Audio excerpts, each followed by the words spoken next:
자, 마태복음 12장 43에서 45절 말씀을 통해서 빈집을 채우라는 제목으로 하나님 말씀을 함께 나누겠습니다. 남녀가 연애를 할 때 내가 사귀는 사람 말고 다른 이성을 만나면 그건 뭐 하는 거죠? 바람 핀다. 바람 핀다라고. 어장관리 잘하면 되는데 안 들키고. 네.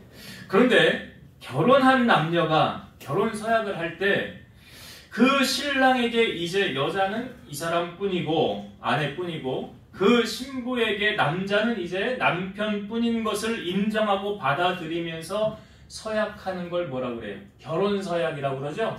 결혼서약. 그러므로 결혼을 하게 되면 다른 이성은 다 뭐처럼 봐야 돼요? 돌, 그렇죠. 그렇게 보십니까? 예, 알기는 잘 아는데 실천도 그렇게 하셔야 됩니다. 만약 이것이 지켜지지 않으면 가정이 유지되기 힘들 것입니다. 아니, 유지될 수 없을 것입니다. 이 말씀에 대해서 잠언에 대해서 가정을 지키기 위해서 우리에게 주는 말씀이 참 많거든요. 제가 잠언 6장 32에서 35절 읽어볼게요.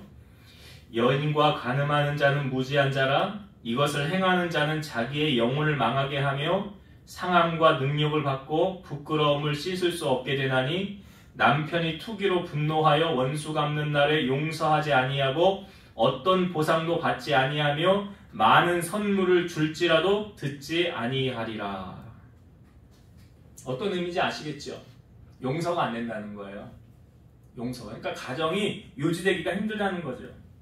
제가 왜 서론에 이 가정 이야기를 꺼냈느냐? 여러분 이해를 돕기 위해서 그런 거예요. 우리와 하나님과의 관계는 어떤 관계입니까? 아버지와 자녀와의 관계로 이야기를 하죠. 우리와 예수님의 관계는요, 신랑과 신부의 관계로 이야기를 하잖아요. 그래서 예수님과 우리는 결혼한 사이다라고 이해를 해요. 예, 여러분, 그래서 제가 가끔 장난삼아 우리 안용희 권사님 엘리베이터 타고 내려가면서 권사님 신랑은 누구세요? 제가 이렇게 물어요. 이사야 62장, 자, 제가 4절과 5절을 읽어볼게요. 다시는 너를 버림받은 자라 부르지 아니하며 다시는 네 땅을 황무지라 부르지 아니하고 오직 너를 헵시바라 하며 내 땅을 뷸라라 하리니 이는 여호와께서 너를 기뻐하실 것이며 내 땅이 결혼한 것처럼 될 것입니다. 여기 잠깐 설명을 드리면 헵시바라는 말하고 뷸라라는 말이 나오죠. 헵시바라는 건 뭐냐? 여호와께서 너를 기뻐하실 것이다. 너는 나의 기쁨이다. 이게 헵시바예요.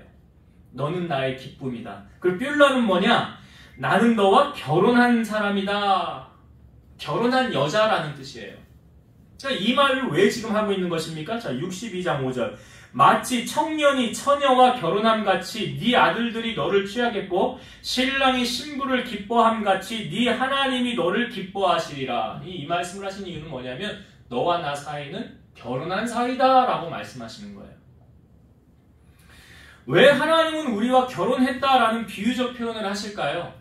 자, 우리가 하나님 외에 다른 우상을 섬겼을 때 하나님은 우리를 향하여 너희가 뭐 했다고 말씀하십니까?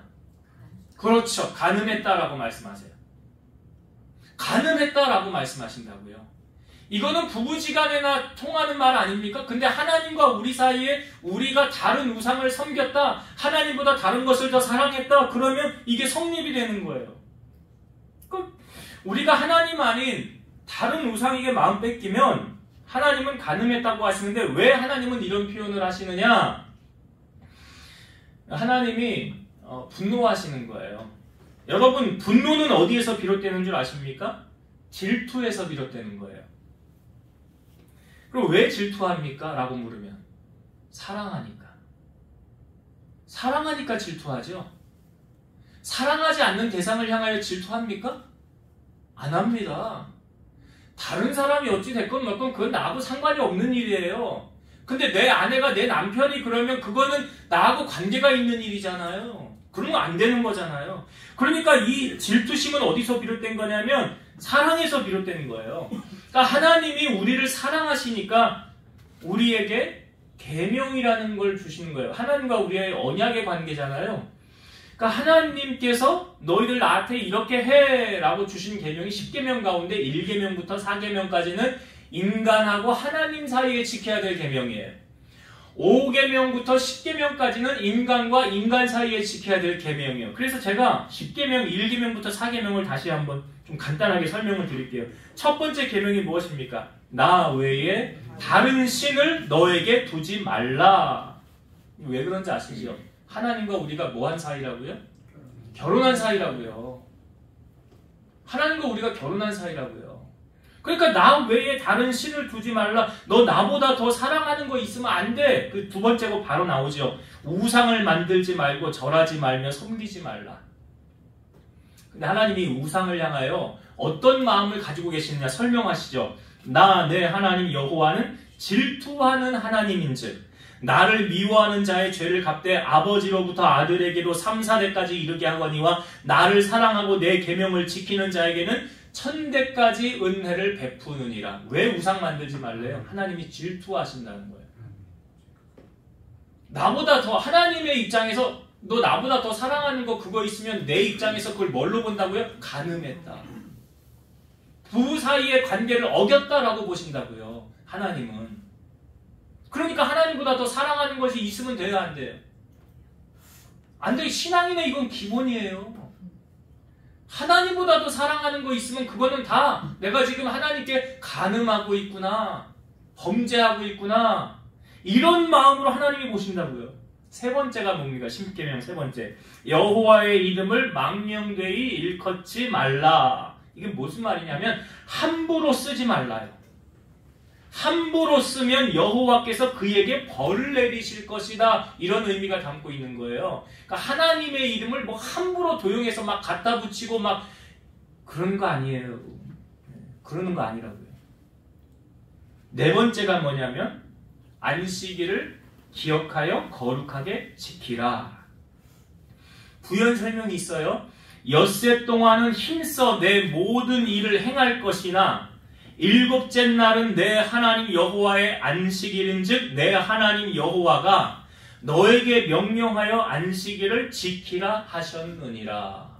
그러니까 6일 동안은 여러분들 마음대로 하세요. 하고 싶은 거 다 하세요. 그러나 7일째는 뭐 하라고요?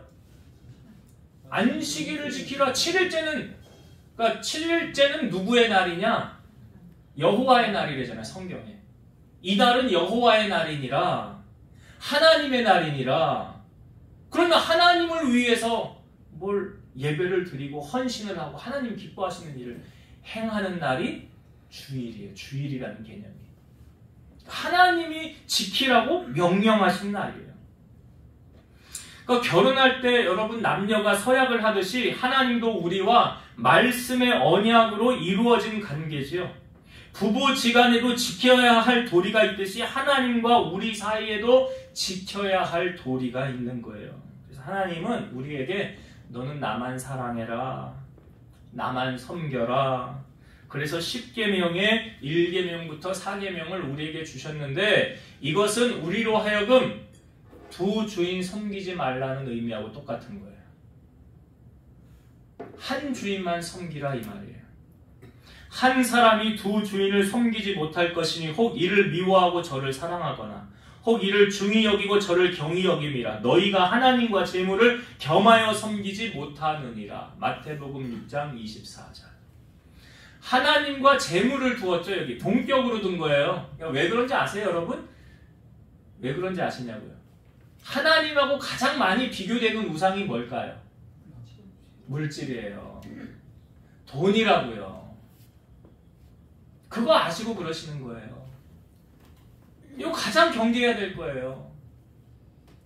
그러니까 재물을 더 사랑하면, 하나님보다 재물을 더 사랑하면 그 사람은 하나님이 주인이 아니죠. 누가 주인이에요? 재물이 주인이에요. 그 사람이 주인. 여기도 보면 하나님께서 질투하시는 게 보이잖아요. 왜 질투하신다고요? 사랑하니까. 사랑하지 않으면 질투하지 않는다고요. 하나님보다 재물을 더 사랑하면 돈이 우상이라는 거 우리가 알잖아요. 그것은 뭘 말하냐면 나는 하나님보다 돈이 더 귀해요. 이거예요. 나는 하나님 안 귀해요. 돈이 더 귀해요. 우리 이번 주에 단톡방에 우리 민 집사님이 글을 하나 올렸었죠. 제가 다 봤어요. 근데 이게 제가 설교를 준비하면서 요 글은 참 인용해도 좋겠다 해서 한번 제가 읽어볼게요. 세속에 속하지 아니하는 믿음은 돈이 나의 미래를 책임지는 것이 아니라 하나님께서 책임져 주신다는 것을 아는 것입니다. 세속에 속하지 않는 믿음은 어떤 믿음이냐? 돈이 나를 책임지는 게 아니라 하나님이 나를 책임져 주신다는 것을 아는 거래잖아요. 이게 마태복음 6장 24절 말씀하고 똑같은 거잖아요. 나의 생명의 주관자가 하나님이지 돈이 아니잖아요. 근데 많은 사람들이 어리석게 그것을 쫓아가며 살아요. 이 말은 우리가 이 땅에 살면서 누구도 예외 없이 한 주인을 섬기고 있는데 그것은 하나님이 아니면 하나님보다 더 사랑하는 거예요. 그게 내가 섬기고 있는 주인이에요. 그것이 돈이 될 수도 있고요. 권력이 될 수도 있고요. 사실 내 혈육이 될 수도 있고요. 내 이성이 될 수도 있어요. 오늘 본문은 우리가 이 땅에 살면서 왜 예수님을 주인으로 모시고 살아야 하는지 그 이유를 우리에게 알려주는 말씀이에요. 제가 본문이 좀 길어서 뒷부분만 보았는데 사실 오늘 본문은 12장 22절부터 쭉 연결이 되어져서 보여지는 거거든요. 근데 여기 보면 눈 멀고 말 못하는 사람이 예수님에게 와서 고침을 받게 됩니다. 그랬더니 어떻게 됐을까요? 앞을 보게 되고 말도 하게 됐어요. 자, 이 사람은 왜 말 못하고 못 듣는 사람, 말도 못하고 앞을 못 보게 되는 사람이 되었습니까? 자, 이 사람의 원인이 있어요. 자, 성경을 한번 봅시다. 22절의 말씀을 한번 볼게요. 22절을 볼 때 이 사람 왜 이렇게 됐지? 이 답이 여기 성경에 있어요. 왜 이렇게 됐는지 지금 원인을 알기 위해서 제가 22절을 보자고 하는 거예요. 자, 22절 읽어볼게요. 그때에 귀신 들려 눈 멀고 말 못하는 사람을 데리고 왔거늘 예수께서 고쳐주심에 그 말 못하는 사람이 말하며 보게 된지라.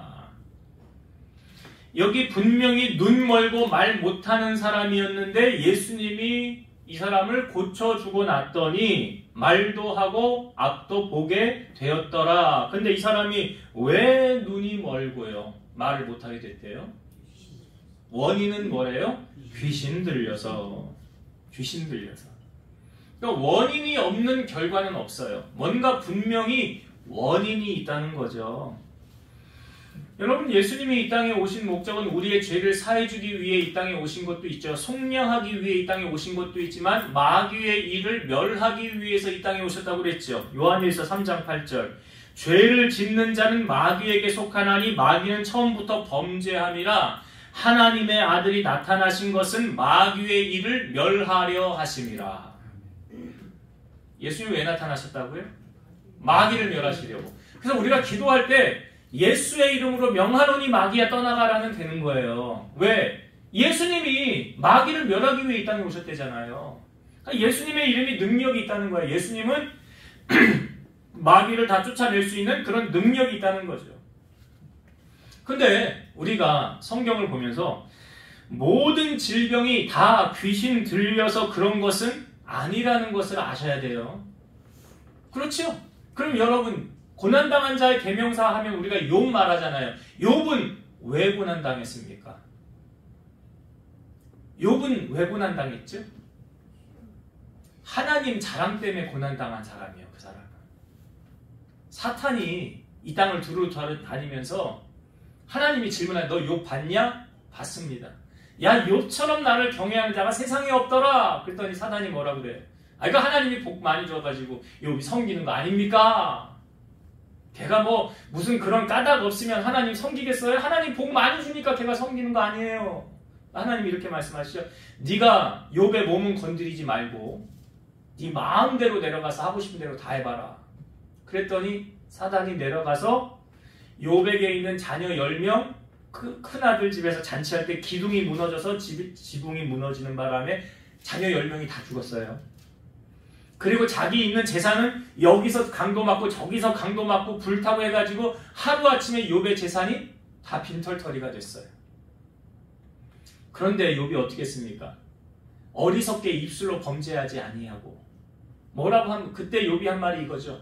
주신 이도 여호와시오, 가져가신 이도 여호와시오니 여호와의 이름이 영광을 받으소서. 이게 아무나 이런 고백할 수 있는 거 아니에요.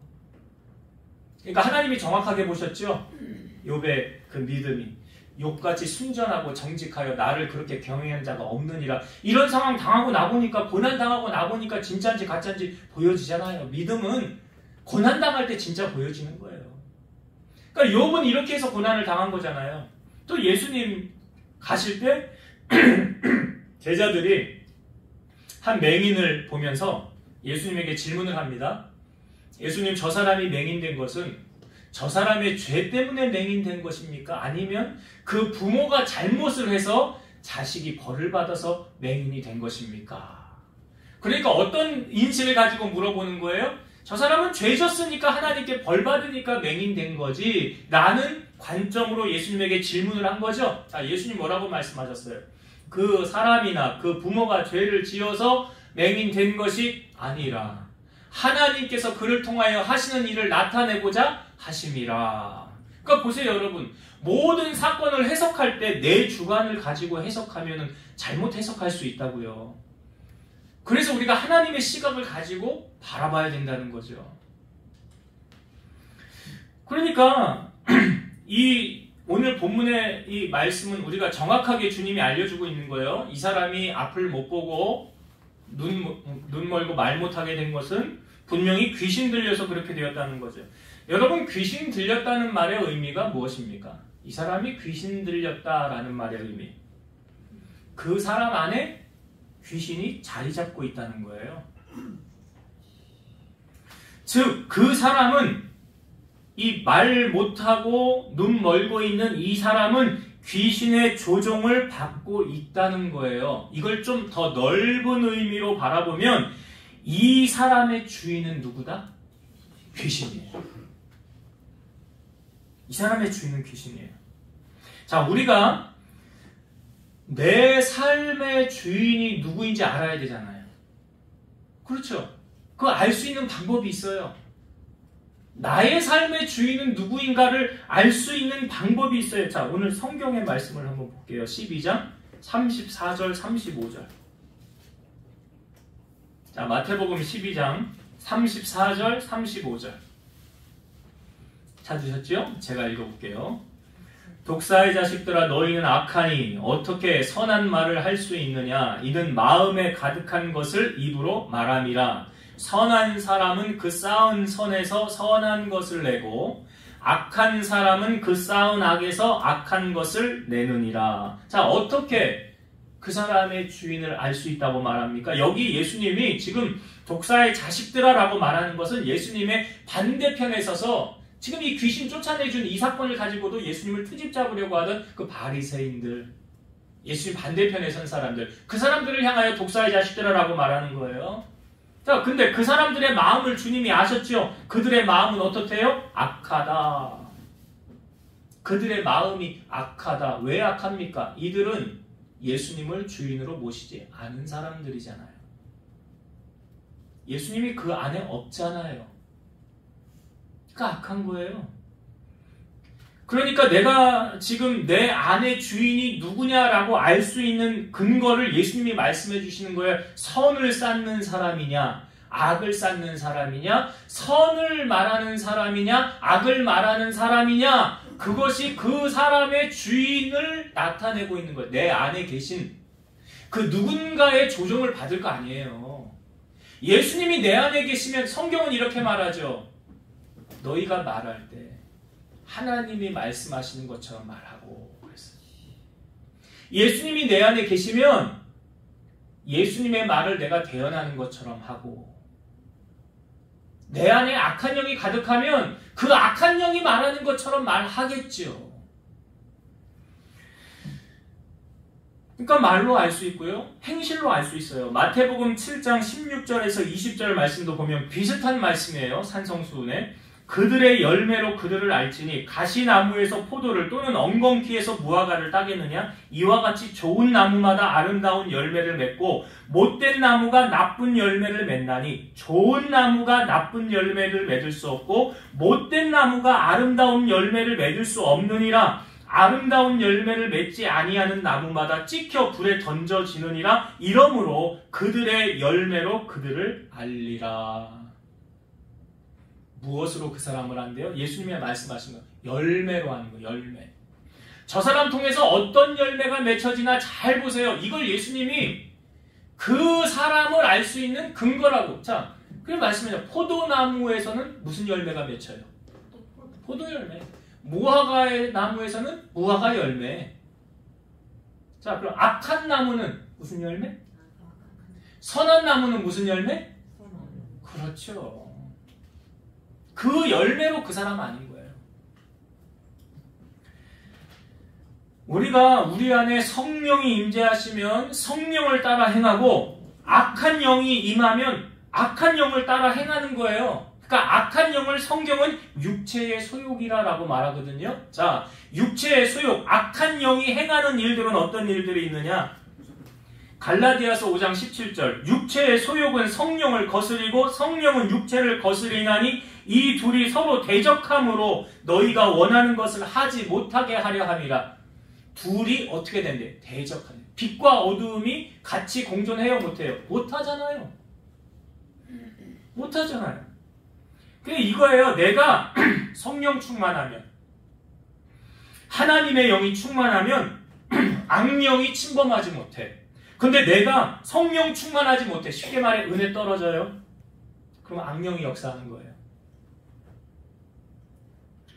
그러면 이 육체의 일과 성령의 일을 어떤 건지 우리가 알아야 되잖아요. 알아야 하잖아요. 그러면 이 육체의 일은 대체 어떤 거냐? 갈라디아서 5장 19절에서 21절 육체의 일은 분명하니 곧 음행과 더러운 것과 호색과 우상 숭배와 주술과 원수 맺는 것과 분쟁과 시기와 분냄과 당 짓는 것과 분열함과 이단과 투기와 술 취함과 방탕함과 또 그와 같은 것들이라. 전에 너희에게 경계한 것 같이 경계하노니 이런 일을 하는 자들은 하나님의 나라를 유업으로 받지 못할 것이요.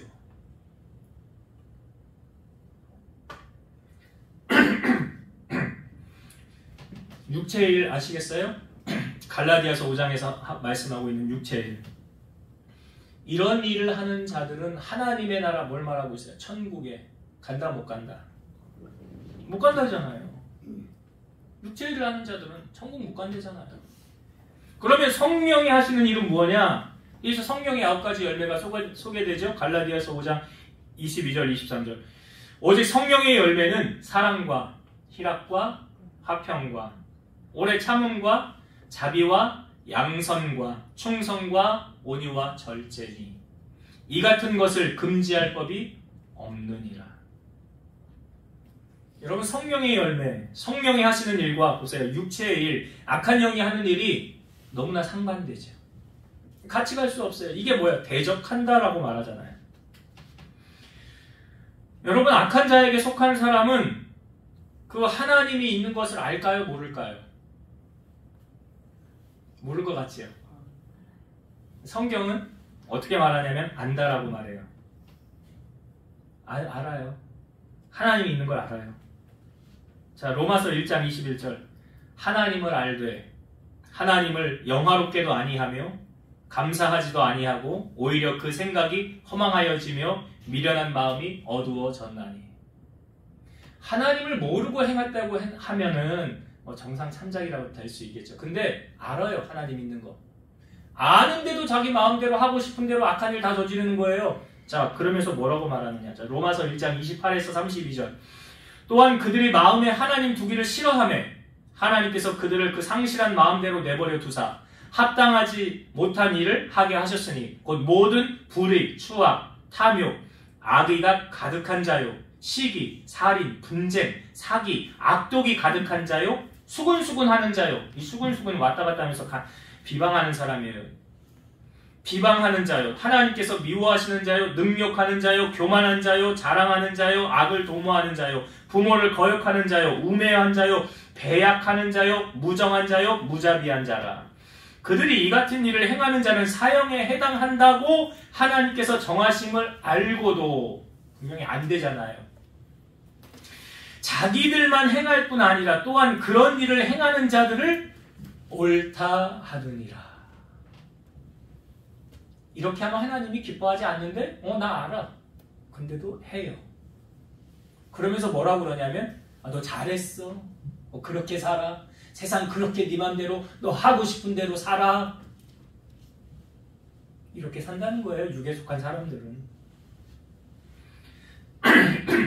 요한일서 2장 15, 16절 이 세상이나 세상에 있는 것들을 사랑하지 말라. 누구든지 세상을 사랑하면 아버지의 사랑이 그 안에 있지 아니하니 이는 세상에 있는 모든 것이 육신의 정욕과 안목의 정욕과 이생의 자랑이니 다 아버지께로부터 온 것이 아니요 세상으로부터 온 것이라. 그러니까 세상을 사랑하면 사랑할수록 하나님과는 가까워져요, 멀어져요? 멀어져요. 이게 반비례예요. 이게 육체에 속한 사람, 세상에 속한 일들 행하는 사람들은 하나님과 점점 멀어지기 때문에 하나님 나라 천국을 못 가는 거예요. 여러분 잘못한 것을 진정으로 깨닫는 거, 그 은혜가 임해야 깨닫거든요. 회개는 아무나 할 수 있는 게 아니더라고요. 성령의 역사가 임해야 눈물 콧물 범벅이 되면서 진정한 회개가 마음속에서 우러나오는 거예요. 그거 내가 하려고 마음대로 되어지는 게 아니에요. 근데 우리가 잘못한 것을 깨닫고 하나님 앞에 용서를 구하면 하나님 용서해 주신다고 그랬어요? 안 해주신다고 그랬어요? 아, 너 모르고 지었구나. 모르고 짓던 건 정상 참작한다고 그랬잖아요. 근데 여기 보니까 알고도 범죄하고 회개하지 않는 건 이제 끝까지 간 거예요. 그건 하나님 완전 떠나고 대적하는 자예요. 우리가 죄를 배격해야 되는 이유는 무엇이라고 그랬습니까? 죄에 대한 대가가 무섭다는 걸 알잖아요. 하나님 마음에 합하였다고 하면 다윗이 어떻게 했어요? 아시잖아요. 우리아의 아내를 데려다가 동침하고 임신했으니까 남편 데려다가 그거 무마시키려고 했는데 자기 뜻대로 안 되니까 편지 써가지고 우리아 전쟁터 맨 앞으로 내보내라, 너희는 뒤로 빠져라 해서 전쟁터에서 죽게 만든 게 누구예요? 다윗이잖아요. 그 뒤에 나단 선지자가 와서 뭐라고 그래요? 너희 집안에 칼부림이 날 거다. 너는 도망자가 될 거다.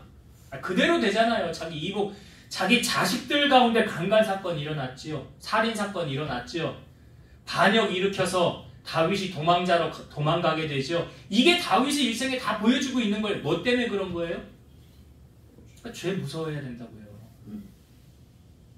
죄는 달콤하게 다가온다고요. 그 성경을 볼 때 다윗이 옥상에 그 지붕에 올라가서 목욕하는 여인을 볼 수는 있죠. 끝냈어야지. 왜 데리고 와가지고 동침을 하냐고요. 잘못된 거잖아요. 하나님이 다 보고 계시는데 순간 잃어버렸겠지요, 다윗이. 세상의 정욕에. 근데 우리가 다윗이 그래서 시편 51편에 용서해서 용서를 구하고 뭐 침상이 젖을 정도로 눈물로 회개하는 다윗의 모습을 보여주긴 했는데요. 여러분, 하나님께서 오늘 말씀해 보니까 용서하지 않는 죄도 있대요. 알아야 되잖아요. 하나님 용서하지 않는 죄도 있어? 자, 성경 봅시다. 마태복음 12장 31절과 32절. 마태복음 12장 31, 32절 봅니다. 그러므로 내가 너희에게 이르노니 사람에 대한 모든 죄와 모독은 사하심을 얻되 성령을 모독하는 것은 사하심을 얻지 못하겠고, 또 누구든지 말로 인자를 거역하면 사하심을 얻되 누구든지 말로 성령을 거역하면 이 세상과 오는 세상에서도 사하심을 얻지 못하리라. 사람에게 대한 죄는 하나님이 용서해 주시는데 성령을 회방하는 죄, 성령을 모독하는 죄는 용서하지 않는데요. 예수님이 하신 말씀이잖아요. 그러면 성령을 모독하는 거, 성령을 회방하는 죄는 대체 어떤 거냐 알아야지. 여러분이 신앙생활 제대로 알고 하죠. 성령을 회방하는 죄는 예수 그리스도를 믿지 않아 그의 일체이신 성령과 그의 구원 역사를 회방하는 죄. 제가 쉽게 설명을 드리면요. 영혼을 구원하려고 하는데 방해하는 사람. 믿는 자들을 시험 들게 해서 실족하게 하는 사람. 예수님이 이거 직접 말씀하신 건데 마태복음 18장 6절에서 7절 누구든지 나를 믿는 예수님을 믿는 이 작은 자 중 하나를 실족하게 하면 차라리 연자 맷돌이 그 목에 달려서 깊은 바다에 빠뜨려지는 것이 나으니라. 실족하게 하는 일들이 있음으로 말미암아 세상에 화가 있도다. 실족하게 하는 일이 없을 수는 없으나 실족하게 하는 그 사람에게는 화가 있도다. 무슨 말인지 이해되시죠? 예? 그 영혼 시험 들게 해가지고 예수 떠나게 만들었다. 영혼을 구원하려고 하는데 방해한다. 교회를 대적해서 교회를 떠나게 한다. 예수님을 대적하는 자는 바로 성령을 회방하는 자예요. 그러니까 한 영혼이 회개하고 하나님 앞으로 돌아오면 천국에서는 잔치가 열리는데 마귀는 이것을 얼마나 싫어할까요? 성령 회방하는 것은 마귀가 하는 일이에요. 여러분, 교회가 부흥하는 거 그거 하나님이 기뻐하시는 일 아닙니까? 근데 교회가 부흥되면 마귀는 좋아해요? 싫어해요?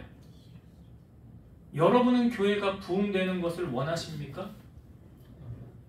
아니, 교회가 부흥하는 거 반대는 하지는 않지만 뭐 그거 크게 나하고 별 상관은 없는데 라고 하시는 분들 잘못된 생각이에요. 한 영혼이 돌아오면 천국에서 잔치 벌어진다고 하잖아요. 제가 아까 인사하면서 빈자리가 많죠. 여기 빈자리 여러분들이 채우시면 돼요. 누가 기뻐하신 일이에요? 그렇죠. 그럼 하나님이 기뻐하신 일을 해야지요. 그러면 내 마음 소원이 이루어진대잖아요. 여호와를 기뻐하라. 그리하면 내 마음의 소원이 이루어지리라. 그러니까 여러분, 절대로 믿는 자를 넘어뜨려서 시험 들게 하면 이 사심을 받지 못하고 이 사람은 연자 맷돌 메고 바다에 빠지는 게 낫다라고 말씀하시잖아요, 예수님이. 그러니까 절대로 여러분 시험 들게 하면 안 돼요. 실족하게 하면 안 돼요. 다니면서 이간질하고 편가르고 그거 다 누가 하는 짓이냐? 마귀가 하는 짓이에요. 하나님의 자녀는 절대 그런 일 안 합니다. 하나님이 두려워서도 그런 일 안 해요. 나 지옥 가는데 그렇게 하면? 어떻게 그렇게 합니까? 그러니까 우리가 영혼 사랑하는 마음을 갖고 한 영혼을 구원하기에 힘쓰므로 말미암아 이건 하나님이 기뻐하시는 일이기 때문에 그것을 행함으로 하나님께 여러분 상급받는 여러분 되었으면 좋겠어요. 자, 이 사람이 귀신 들려서 눈 멀고 앞을 못 보게 되었는데 귀신이 나가고 나니까 어떻게 됐어요? 정신이 온전해졌죠? 정신이 온전해졌어요. 그런데 오늘 우리가 읽은 본문의 말씀에 보니까 이 정신이 온전했던 사람이 그 다음에 어떻게 되어졌느냐. 자, 오늘 본문을 다시 봅시다. 12장 43절부터 다시 볼게요. 여러분이 성경에 있는 이야기 절대로 꾸며낸 이야기 하나도 없습니다. 사실 그대로 있는 이야기 보여주는 거예요. 자, 43절부터 볼게요. 더러운 귀신이 아까 그 사람 안에 있던 귀신이에요.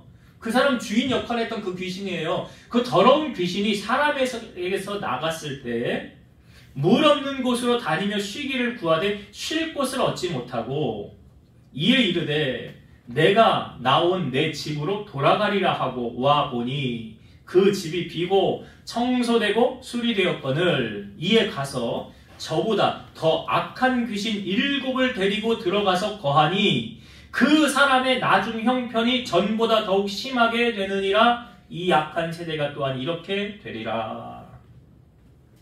자, 분명히 이 귀신이 나갔던 이 사람 온전해졌잖아요. 근데 그 나갔던 귀신이 돌아다니면서 자기가 쉴 곳을 찾는데 쉴 곳을 못 찾아서 다시 나온 내 집으로 한번 가봐야 되겠다. 그 아까 멀쩡했던 그 사람 귀신 들려서 눈 멀고 그 사람에게 갔더니 그 집이 어떻게 되어졌대요? 집이 비고 청소되고 깨끗이 비어있더라. 그랬더니 이 귀신이 들어갈 때 자기보다 더 악한 귀신 7을 데리고 그 안으로 들어갔더라. 그랬더니 어떻게 됐대요? 그 사람이 더 그전보다 형편이 악화되어졌더라. 여러분 이 말씀을 보면서 마귀가 지금도 빈집 찾아 돌아다닌다는 사실을 아세요? 마귀가 돌아다니고 있다고요. 베드로전서 5장 8절에 보면 근신하라 깨어라 너희 대적 마귀가 우는 사자같이 두루 다니며 삼킬 자를 찾나니. 지금 돌아다니고 있어요. 마귀가. 어디 가서 쉴까? 어디 가서 쉴까? 그럼 어떻게 하래요? 베드로전서 5장 9절 너희는 믿음을 굳건하게 하여 그를 대적하라 그랬어요. 야고보서 4장 7절 그런즉 너희는 하나님께 복종할지어다 마귀를 대적하라 그리하면 너희를 피하리라. 자, 마귀를 어떻게 하라고요? 대적하래요. 그럼 어떻게 한대요? 피하리라 그랬어요.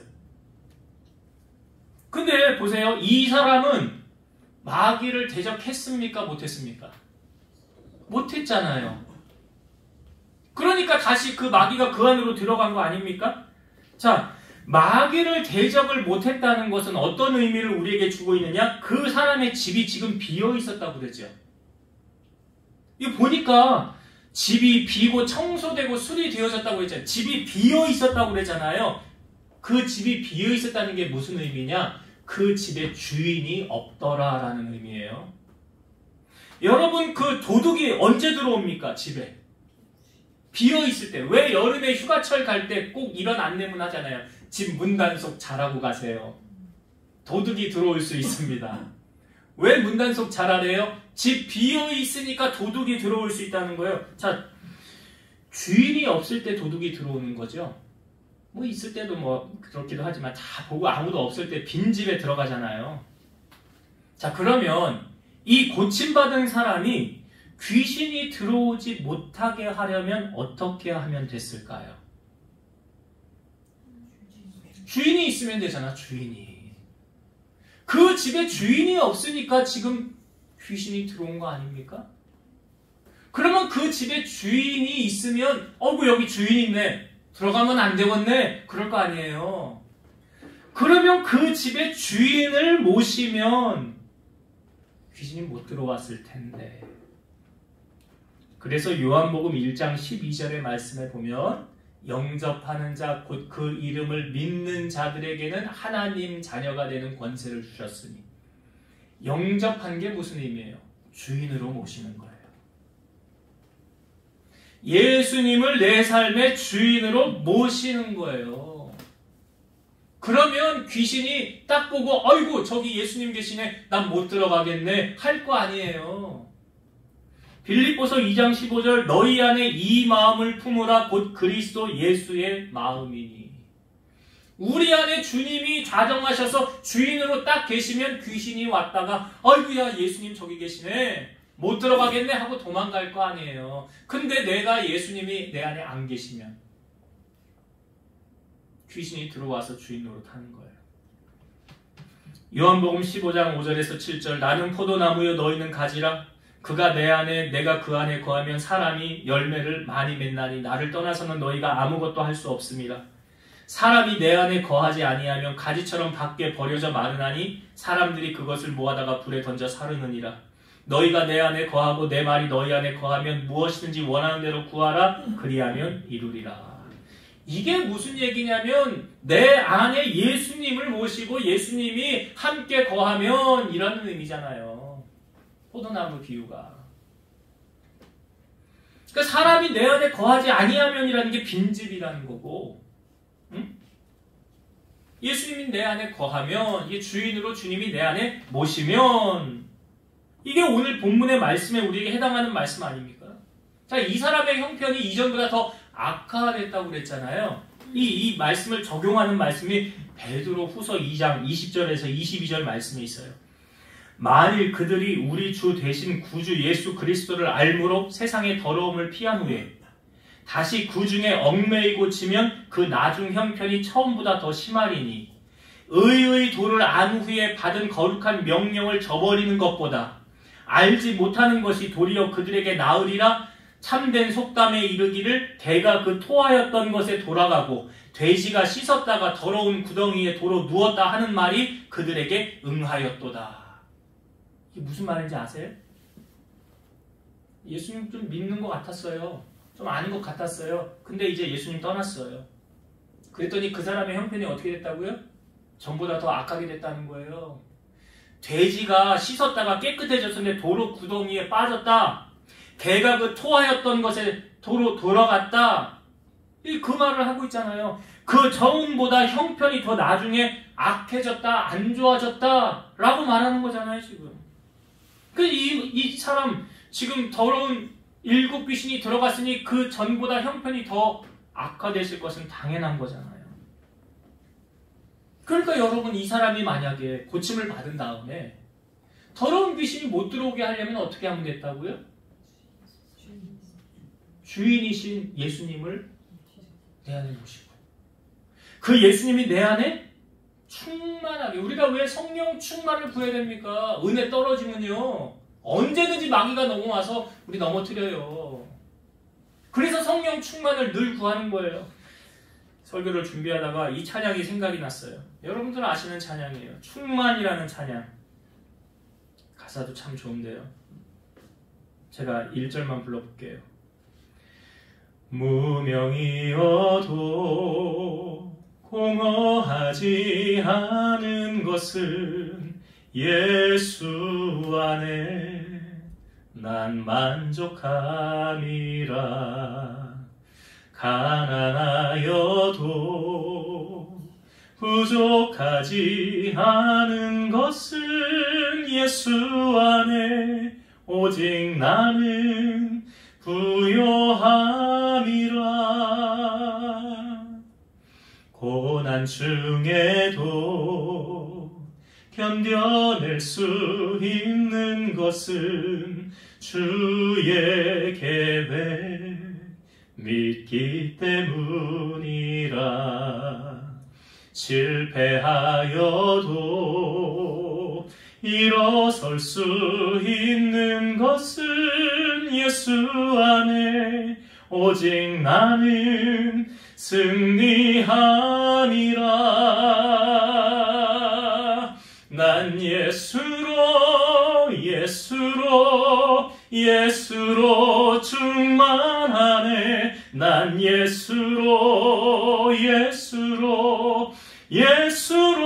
충만하네. 난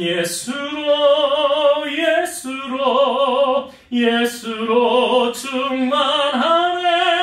영원한 왕 내 안에 살아계시네.